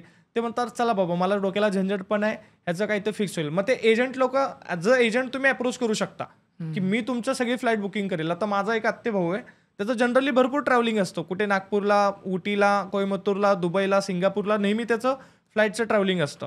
आणि हॉटेल पण चांगले 5 स्टार हॉटेलशिवाय तो राहत नाही. मग आता त्याला एवढा वेळ नाहीये की बाबा, त्याच्याकडे जर तो जवळपास त्याची 75-80 लाखाची सॅलरीज देतोय तो दर महिन्याला, त्याला एवढा वेळ आहे का की बाबा स्वतः बसून फ्लाईट बुक करायला? तो डायरेक्ट लावणार, फोन करणार, अरे असं असं बुक कर, संपला विषय. मग त्याचा किती वेळ वाचला? बरोबर, 10 ते 15 मिनिटं वाचली. फ्लाईट बुक करायला किती वेळ लागतो? पण 10-15 मिनिटाचा पण तुम्ही बिझनेस करू शकता ना. मग जिथे जिथे समोरच्याला काम येतंय तिथे तिथे तुम्हाला ऑब्झर्व करून बघायला गेलं, अच्छा अजून काय प्रॉब्लेम आहे. बऱ्याच ठिकाणी काय असतं की भरपूर रिच लोक असतात, त्यांचं ट्रॅव्हलिंग भरपूर असतं, बिझनेस वगैरे असल्यामुळे, त्याच्यामुळे त्यांना आई वडिलांची काळजी घ्यायची असते, पण टाइम देता येत नाही. पैसे देऊ शकतात पाहिजे थोडे, पण टाइम देता येत नाही. मग तिथे पण बिझनेस झाला. तिथे जर आपण समजा सर्व्हिस काढली, आणि ऑलरेडी अशा सर्व्हिसेस आहेत की तुमचे जे आई वडील आहेत, जे आजारी आहेत, तर त्यांची पूर्ण 24 तास काळजी घेण्याची व्यवस्था आमची. मग ॲज अ कंपनी तुम्ही त्यांना अप्रोच केला की असं असं असेल, सकाळी म्हणजे 3 शिफ्टमध्ये लोक असतील, ते सगळे असतील लोक, सगळे हॉस्पिटॅलिटी, क्लिनिंग वगैरे सगळं, त्यांना गोळ्या देणं, वेळेवरती जेवण देणं, त्यांना वॉकला घेऊन जाणं, असं जर केलं तर त्याचे तुम्ही एका व्यक्तीचे किंवा 24 तासाच्या जर पकडलं तर महिन्याला तुम्ही 2 लाख पण चार्ज करू शकता. बरोबर. आणि देणारी लोक आहेत, कारण त्यांचा बघा ना, जो महिन्याला 50 लाख रुपये कमवतोय आणि त्याला माहितीये की बाबा मी घरात वेळ देऊ शकत नाही, माझे जे वडील आहेत ते थकलेले आहेत, मी वेळ नाही देऊ शकत, पण मी 5 लाख पण देऊ शकतोय, 2 लाख पण खर्च करू शकतोय माझा टाइम वाचवण्यासाठी, 100% देणार तो. बरोबर. मग हेच मी स्वतःहून हेच ठरवलं की भविष्यामध्ये असेच बिझनेसचा अभ्यास करायचा, ज्यात जो श्रीमंत माणूस आहे, जो ऑलरेडी 30-40 लाख रुपये कमवतोय, तर त्याची 10 मिनिटं कशी वाचतील, अर्धा तास कसा वाचेल, त्याचं काम अजून सोपं कसं होईल, ह्याच्यावरती विचार करायचा. लाईक आता हे सगळं जे आता तुम्ही बघा, झेप्टोला त्याच्या लाईफ टाईम रेव्हेन्यू 2.5 लाख होता, त्याला फंडिंग एवढी मोठी भेटून गेली. बरोबर. का? 10 मिनिट डिलिव्हरी. बरोबर आता हे काय एवढं फेमस झाले की आता सध्याला हे जे चालू आहे सध्याला की जेवढं फास्ट त्याला सध्या तो बिझनेस बी रन होतोय आणि लोक त्याचे ॲडिक्ट पण झालेले की यार फास्ट पाहिजे आणि हे बिझनेस पण ग्रो होत आहे. हे पण हे त्या स्ट्रॅटेजीनुसार मेन कसं आहे माहितीये, आपल्याकडचं ना इंडियन कस्टमर आळशी आहे भरपूर. त्याला सगळं रेडीमेड पाहिजे.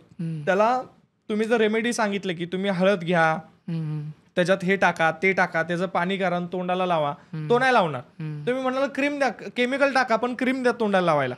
नॅचरल नको आहे. नॅचरल लोक करणारीच कमी आहेत कारण लोक आळशी आहेत. मग तीच गोष्ट समजा तुम्हीच म्हटलं की नाही मी तुम्हाला काय करतो, जसं राईस वॉटर आहे, ममाअर्थचं राईस वॉटर आहे, मला माहिती आहे कारण माझी बहीण वगैरे वापरते त्याच्यामुळे मला आयडिया आहे. आता ते राईस वॉटर तुम्ही घरात बनवू शकता.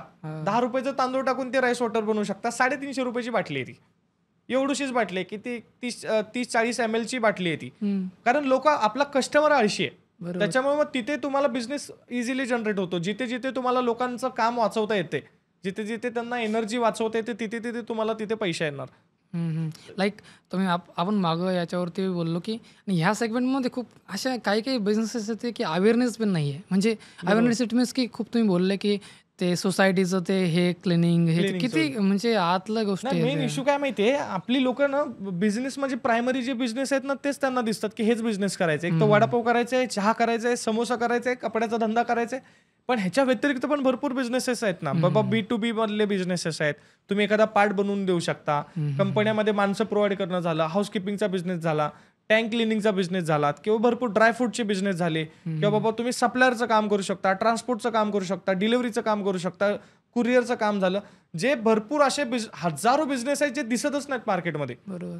आणि त्या बिझनेसमध्ये कॉम्पिटिशन कमी आहे कारण त्या बिझनेसमध्ये पडतोय कोण, ज्याला माहिती आहे, ज्याच्या रेफरन्स थ्रू आहे तोच पडतोय, ज्याला प्रॉब्लेम फेस करतोय किंवा त्याला ते अवेअर आहे त्या गोष्टीबद्दल, तीच लोक पडतात. बाकी लोक कोण पकडतच नाही ना. आता समजा मला ज्या पॅकेजिंगला सिल्वर कलरची थैली लागते ते पण कुठेतरी बनत असेल ना, थर्माकोलचा बॉक्स पण कुठेतरी बनत असेल ना, टी शर्टची जी प्रिंटिंग आहे तर प्रिंटिंगची मशीन पण कुठेतरी बनत असेल, कलर पण कुठेतरी बनत असेल. मग हे किती बिझनेसेस आहेत.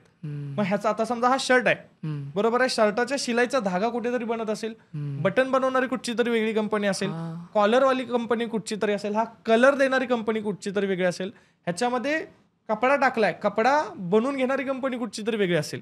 मग हे किती बिझनेस आहेत. एका शर्टामध्ये किती 8 ते 10 प्रकारचे वेगवेगळे बिझनेसेस झाले.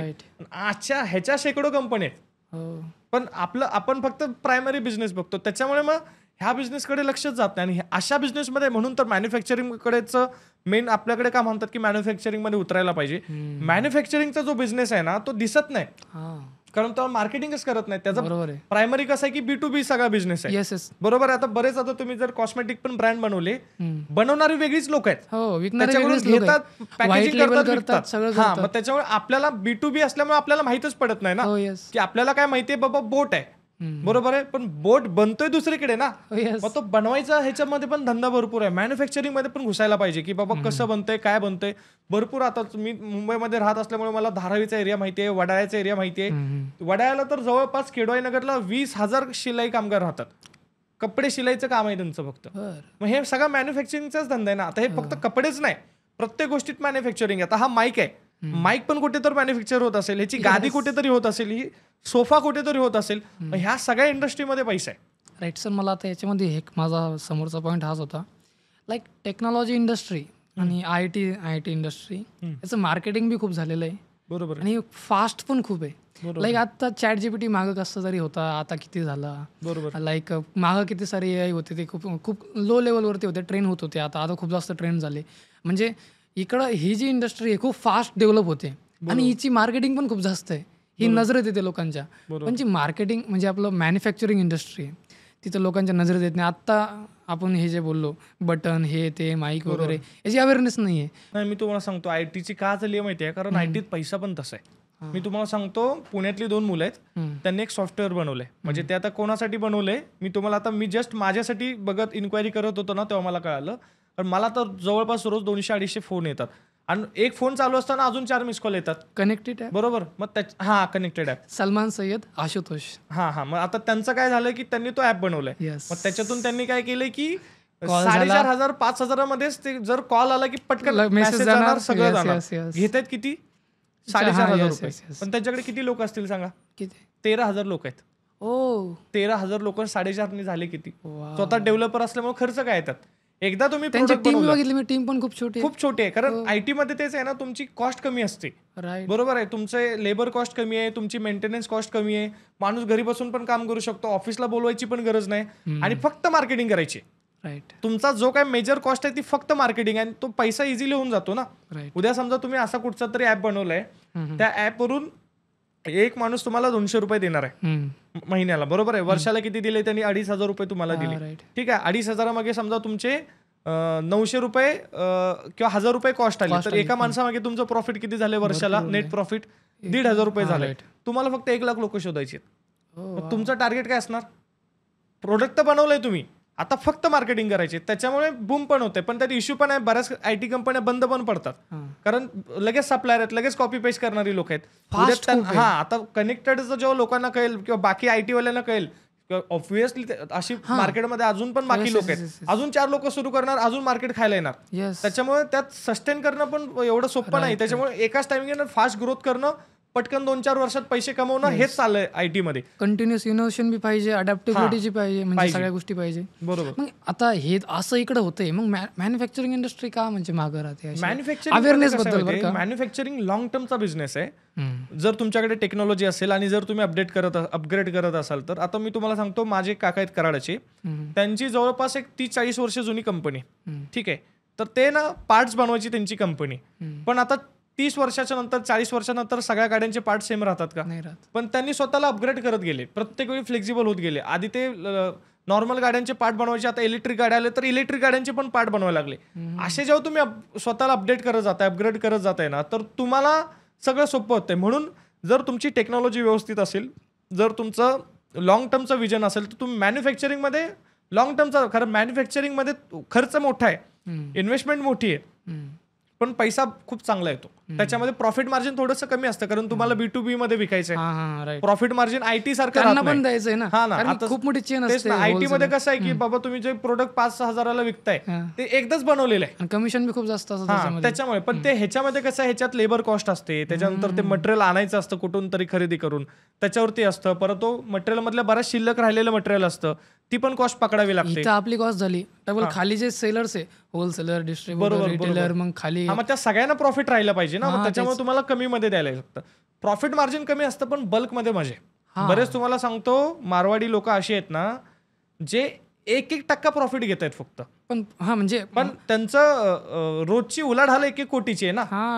1 कोटीची उलाढाल म्हणजे 1% 1 लाख रुपये झाली दिवसाची. मग त्याच्यामुळे तेवढा स्केलेबल, तेवढ्या मोठ्या लेवलला धंदा करायला मजा येईल. म्हणजे असं बी नाहीये की मॅन्युफॅक्चरिंग इंडस्ट्री बनत नाहीये, बनते, पण ते ह्या गोष्टींच्या थ्रूच बनते आणि त्याच्यामध्ये वेगवेगळ्या स्ट्रॅटेजी असतील. बरोबर.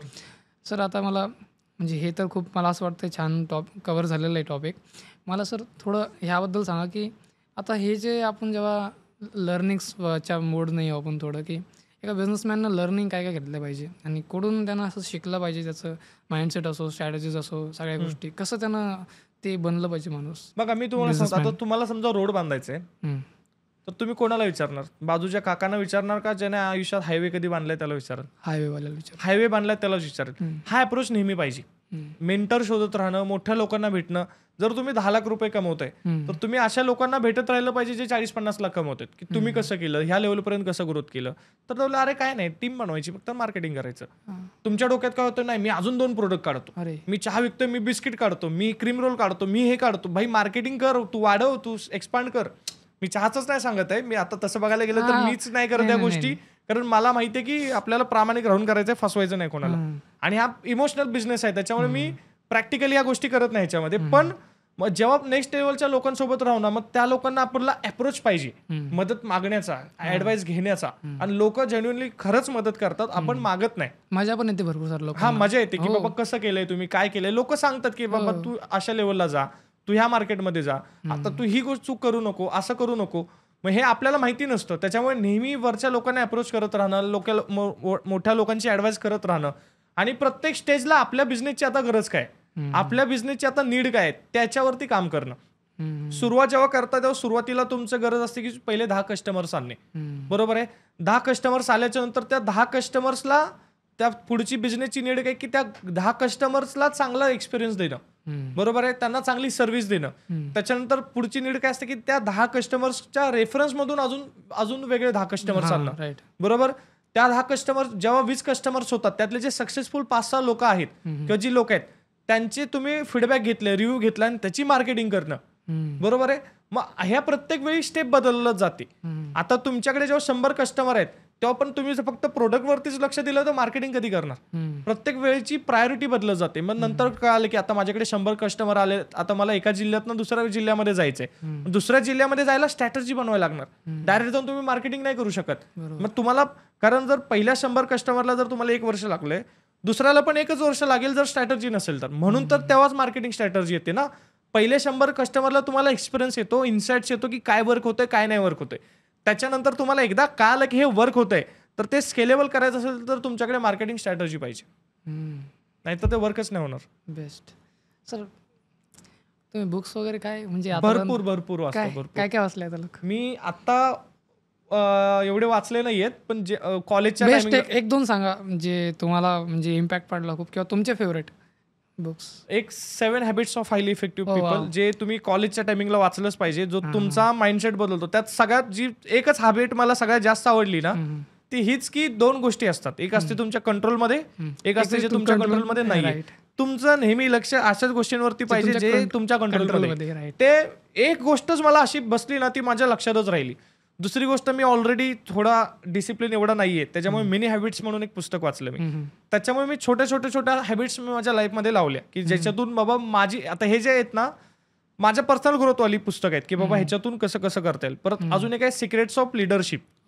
ते पुस्तक एवढ्यासाठी की तुम्हाला पुढे जाऊन तुमचा धंदा जर वाढवायचा असेल तर तुम्हाला माणसं मॅनेज करता आली पाहिजेत, माणसं हँडल करता आली पाहिजेत. तर ते पुस्तक भरपूर कामाला आलं. Plus rich dad poor dad, ते तर वाचलंच पाहिजे. माझा फर्स्ट बुक होता तो, आणि बेसिक साठी तर ते खूप बरोबर. आता रिसेंट मध्ये लॉकडाऊन मध्येच लॉन्च झालेलं सायकोलॉजी ऑफ मनी, ते पण खूप चांगलं पुस्तक आहे. की कसं असतं, मी एक स्टोरी ऐकलेली. ती स्टोरी काय होती की एक व्यापारी माणूस होता आणि तो त्याच्यावरती भरपूर लोन वगैरे झालेलं, धंदा भरपूर 10-20 वर्षापासून धंदा करत होता, पण एक बॅड फेज आला तर त्याचा सगळं एकदम निगेटिव्ह झाला, कर्जबाजारी झाला, रस्त्यावरती एकदम आला आणि त्याला कळना झालंय काय. मग ते घरामध्ये कालवा व्हायचा, घरामध्ये भांडणं व्हायची, बायको किरकिर करायची, आई किरकिर करायची, पोरं बोलायची मला फिरायला जायचं, आणि ह्याच्याकडे पैसेच नाहीत. आणि ह्याचा माइंडसेट सगळं हे झाला, कारण पैसे नाहीत, बँकरप्ट झालाय पूर्णपणे, लोन फेडायचे, धंदा वाढवायचा आहे. मग आहे तो बिझनेस बंद करायची वेळ आली. मग एकदा गार्डनमध्ये जाऊन बसतो आणि एकदम टेन्शनमध्ये असतो. आता टेन्शनमध्ये असल्यावर मग तिकडून एक जण माणूस येतो, कोट वगैरे घातलेला, बोलतो काय मी तुला मगाचपासून बघतोय, अर्धा तास बसलायस तू टेन्शनमध्ये, काय झालं? तो नाही काय नाही झालं. तो नाही सांग, मी काय शेअर नाही, असं तू मन मोकळं करू शकतो वगैरे. नंतर तो रडायला लागला की माझं असं झालंय, म्हणजे पैसे नाही, एकदम मला एकदम निगेटिव्ह झालंय, आत्महत्या करावी वाटते, घरचे पण किरकिर करतायत वगैरे. तो बोललो काय प्रॉब्लेम? बोलतो असं लॉस झालं ना, आता पैसेच नाही आहेत, कसं वाढवायचं, पुढे जर पैसे नाही आले, हे नाही आले, ते आले. तो बोलतो एक काम कर. मग त्याने आतमधून एक चेक काढला, 1 करोडचा चेक फाडला आणि त्याला दिला. त्याला बोलला हे 1 करोड घे, तू वापर, पुढच्या वर्षी ह्याच दिवशी ह्याच ठिकाणी आपण भेटू आणि एवढे पैसे मला रिटर्न कर. आणि तो तिकडून निघून जातो. हा एवढा खुश होतो की मला 1 करोड भेटले. त्याच्यानंतर घरी जातो, घरच्यांना बोलतो आता आपलं सगळं चेंज होणार आहे, सगळी लाईफ चेंज होणार आहे. त्याच्यानंतर मग तो चेक आला ना, 1 करोड आले म्हणजे काय झालं, पूर्ण त्याचं डोकं हेच होतं. मग लगेच तो सगळ्या डीलरला फोन लावतो की नाही आता आपल्याला एवढ्या लेवलला काम करायचं आहे, तुमचे मला 3 महिने टाइम द्या, तुमचं सगळं हे करतो. आणि तो म्हणतो की आता आपला तो डायरेक्ट बिझनेस सुरू करतो. मग हळूहळू त्याचा बिझनेस वाढत जातो. त्यांनी चेकला हात पण नाही लावला. तो म्हणतो चेकला गरज पडेल तेव्हाच आपण हात लावू. आणि असं करत जातो. आणि त्याच्यानंतर वर्षभरामध्ये सगळं त्याचं लोन भेटतं, सगळं व्यवस्थित होतं. परत तो गार्डनमध्ये जातो, त्या माणसाला भेटायला खूप खुश झालेला असतो आणि तो माणसाला द्यायला अजून 1 करोड द्यायला तयार झालेला असतो. लाईक त्यानं चेक युजच नाही केला. आणि नंतर जेव्हा तो गार्डनमध्ये जातो ना, तर तो माणूस त्याला परत तिथेच दिसतो वगैरे, बसलेला असतो वगैरे. नंतर बोलतो साहेब तुमच्यामुळे माझं आयुष्य बदललं, हे बदललं. बोलतो तू कोण आहे? बोलतो अहो, बोलतो तुम्ही मला चेक दिलेला वगैरे. बोल कसला चेक? बोल नाही. नंतर त्याला कळतो तो वेडा माणूस आहे. ओ माय गॉड, एवढा मोठा चेंज काय झाला? वाव. पैसे असल्यावर सायकोलॉजी बदलते. राईट. पैसे असायची गरज नाही, पैसे जवळ असल्यामुळे तुमचा माइंडसेट बदलतो, तुमचा कॉन्फिडन्स बदलतो. ही सायकोलॉजी ऑफ मनीची गोष्ट आहे. तुमची सायकोलॉजी सगळी बदलते जेव्हा तुमच्या खिशात 10 लाख रुपये आहेत. जेव्हा 10,000 असतात तेव्हा आपल्याला तुम्ही किती हुशार असू दे तुम्हाला लुजर वाटणार. त्याच्यामुळे तुमच्याकडे पैसे असलेच पाहिजेत. म्हणून जेव्हा पण म्हणून पैसाच पैशाला काय अट्रॅक्ट करतो, Yes. कारण पैसा तुमची सायकोलॉजी बनवतो, ती सायकोलॉजी पैसा अट्रॅक्ट करते. अप्रोच पण बदलतो. आता पैसा जर असला ना, आपण बिग थिंग्स म्हणजे बिग अचिव्हमेंट्स पाहिजे हे, आणि त्याच्या पैशातून बिग पैसा तुमच्या बँकेत 10 लाख पडले तर तुम्ही 50,000 मार्केटिंगवर इझिली खर्च करणार, पण तुमच्या बँकेतच 27-28,000 पडलेत, तुम्हाला 5,000 खर्च करायला पण हे करणार. त्याच्यामुळे पैशाला अट्रॅक्ट करतो, कारण पैसा जेव्हा तुमच्याकडे येतो तो तुमचा माइंडसेट बनवतो, तो माइंडसेट अजून पैसे कमवतो. म्हणून जर तुमच्याकडे पैसे नसतील तर सगळ्यात आधी तुम्ही धंदा नाही करायला पाहिजे, आधी तुम्ही पैसे कमवायला पाहिजेत. कमवलेल्या पैशाने पैसा बनवायला पाहिजे. पैसा बनवणं वेगळं असतं, पैसा कमवणं वेगळं असतं. पैसा कमवायला तुम्ही कसेही कमवू शकता. तुम्ही हमाली करून कमवू शकता, तुम्ही काही काम करून, रिक्षा चालवून, टॅक्सी चालवून, काही करून कमवू शकता.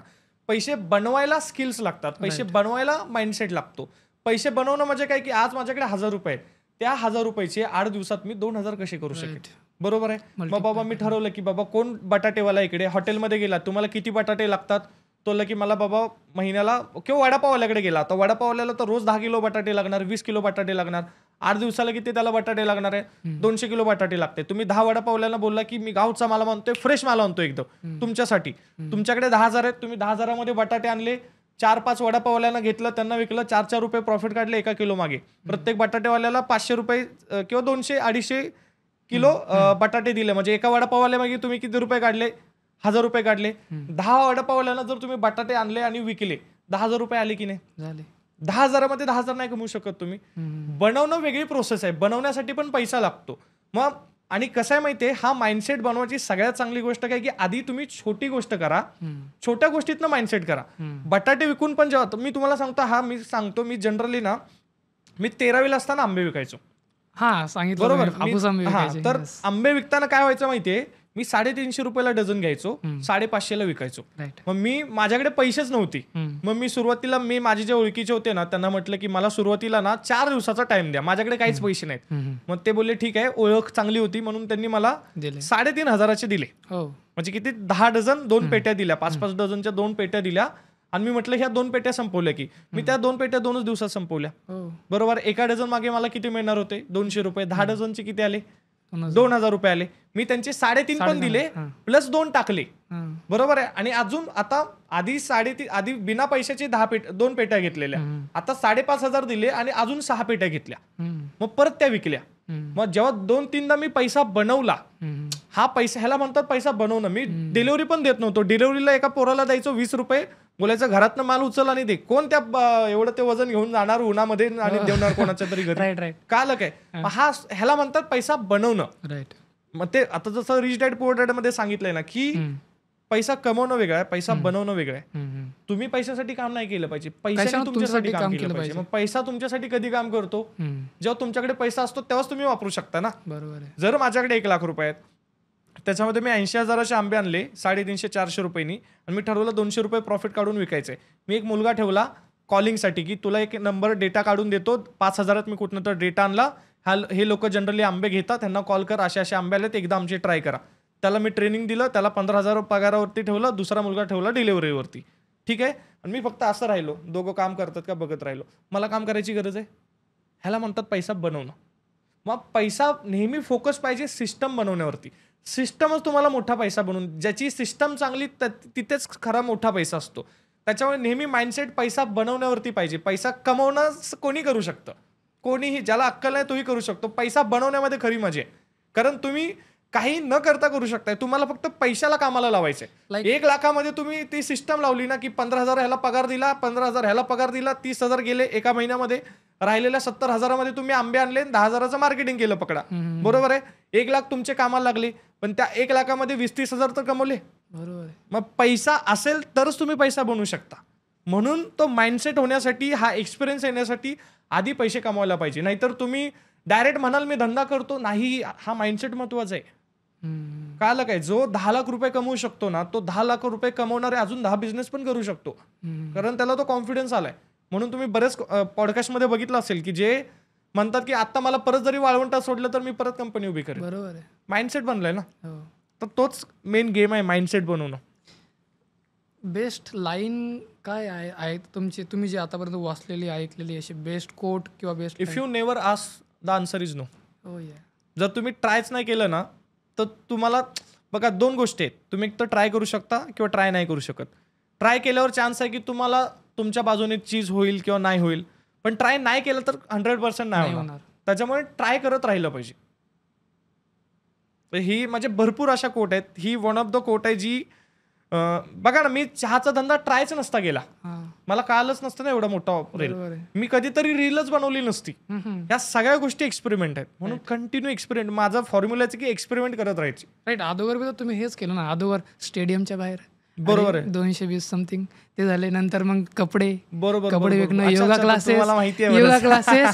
क्लासेस, ट्युशन्स घेणं, सगळ्या गोष्टी ट्रायच नसतं केलं. हे सांगतोय कसं आहे, हे सगळे एक्सपेरिमेंट आहेत. मग लोकांना नशीब दिसतं, पण नशीब पण कसं आहे, नशीब लॉटरी लागायला पण लॉटरीचं तिकीट काढावं लागतं. तुम्ही ऍटलीस्ट 8-10 वेगवेगळ्या प्रकारच्या लॉटरीची तिकीट काढायला पाहिजेत ना. आंब्याच्या झाडावरून आंबा काढायला पण तुम्हाला दगड मारायला लागतात. जेव्हा तुम्ही 8-10 दगड मारणार तेव्हा कुठला तरी एखादा आंबा पडणार. मग हे जे ट्राय आहे, हे जे एक्सपेरिमेंट आहेत ना, हे कंटिन्यू लाईफमध्ये राहिले पाहिजेत. आणि ही तुमची सवय असली पाहिजे की नवीन काहीतरी करायचंय, नवीन काहीतरी करायचंय, नवीन काहीतरी करायचंय. काय असं काय नाही, तुम्ही 4 वर्ष मेहनत कराल आणि 5व्या वर्ष असं काहीतरी कराल की तुफान होईल. मी तुम्हाला सांगतो, 2017ला मी युट्यूबचा चॅनल खोललेला सारथी म्हणून. आणि तेव्हा जेव्हा युट्यूबवरती व्हिडिओ बनवायचो ना, जवळपास 1 ते 2 दिवस लागायचे मला. कारण ते ॲनिमेशन वाली व्हिडिओ असायची, ती प्रॉपर मी एक सॉफ्टवेअर घेतलेला बनवायचो वगैरे. कसं असायचं, मी पुस्तकाचं बनवायचो, पुस्तकाची समरी असायची आणि त्याची बनवायचो. 1 ते 2 दिवस जायची आणि मी व्हिडिओ टाकायचे आणि व्ह्यूज यायची 27-28 अशी. तो बोललो भाई काय म्हणजे काय फायदा. ते झालं फ्लॉप. म्हणजे फ्लॉप नाही झालं, मी नंतर सोडलं. मला रिझल्ट नाही दिसला, मी सोडून दिलं. त्याच्यानंतर परत मी अशाच फेसबुकवरती व्हिडिओ टाकलेला. जेव्हा कळालं की फ्रँचायझीमध्ये लोक फसवतात, जस्ट माझ्या मनात आलं, माझ्याकडे एक जण भेटायला आलेला की असा लॉस झालाय, जस्ट मी टाकलं आणि मी सोडून दिलं. तेव्हा पण माझ्या डोक्यात नाही, पण ती भरपूर हे झाली आणि त्याच्यातनं मला फोन आले की सर मी तुमची व्हिडिओ बघितली. म्हणलं कधी, मी विसरून पण गेलेलो व्हिडिओ टाकली. ती 6 महिन्याच्या नंतर व्हायरल झाली. त्याच्यानंतर मग युट्यूबचा चॅनल सुरू केला परत 2022ला. वर्षभर युट्यूबचा चॅनल, त्याच्यावरती पण एवढी ग्रोथ नाही. 2000 बेसिक परत 2023ला परत मी हिंदीचा पेज सुरू केलं, चाय योगीचं. आणि त्याच्यानंतर 2025ला, आता 2 महिन्यापूर्वी मराठीचं सुरू केलं. मराठीमध्ये 60 दिवसात 2 लाख, 52 दिवसात 2 लाख फॉलोअर झालेत आपले. जवळपास एक 7 ते 8 कोटीचा रीच मिळाला आपल्याला 60 दिवसामध्ये. म्हणजे एवढ्या लेवलचा रीच भेटला. पण ह्याची जर्नी कधीपासून सुरू झाली. मग हे वेगवेगळे एक्सपेरिमेंट, जर मी एक्सपेरिमेंट करायची सवयच नसते तर मी कधीतरी युट्यूबचा चॅनलच खोलला नसता, इन्स्टावरती रीलच बनवली नसती. एक्सपेरिमेंट जोपर्यंत तुम्ही करत नाही ना, तुम्ही आयुष्यात पुढे जाऊ शकत नाही. मला तर असं वाटतं. मला इथंच एंड करायचं. हेच खूप बेस्ट नोट आहे. मला असं वाटतं हेच हाय एंड. आणि सर थँक्यू, तुम्ही वेळ दिला. आणि नाही, मी तुला सांगतो, मी यायचं वन ऑफ द कारण काय माहितीये की एक तर तुझा अप्रोच मला चांगला वाटला. म्हणजे जनरली हे एक उद्योजकाचा गुण काय असायला पाहिजे माहितीये, पोटेन्शियल ओळखायला आलं पाहिजे. बघ तू आता इथे, पण मला तुझ्यात दिसतंय पोटेन्शियल की तू पुढे जाऊन खूप खोलामध्ये जाऊ शकतो. तू मराठी लोकांसाठी जे काही पॉडकास्ट करतोय त्यातनं भरपूर लोकांना हेल्प होऊ शकते. तर ते पोटेन्शियल पण बघायला पाहिजे. तर ते पोटेन्शियल तुझ्यामध्ये, आणि तुला पण शुभेच्छा की तू पुढे जाऊन फाडून टाक की मराठीमध्ये खरा जो बिझनेस आहे, फक्त लोकांच्या स्टोऱ्या ऐकून लोकांना मोटिवेट करून काय होत नाही. रिअल लाईफमध्ये व्हॅल्यू एडिशनचं काम तुझ्याकडून व्हावं, हीच माझी तुला शुभेच्छा आहे. Thank you sir. थँक्यू.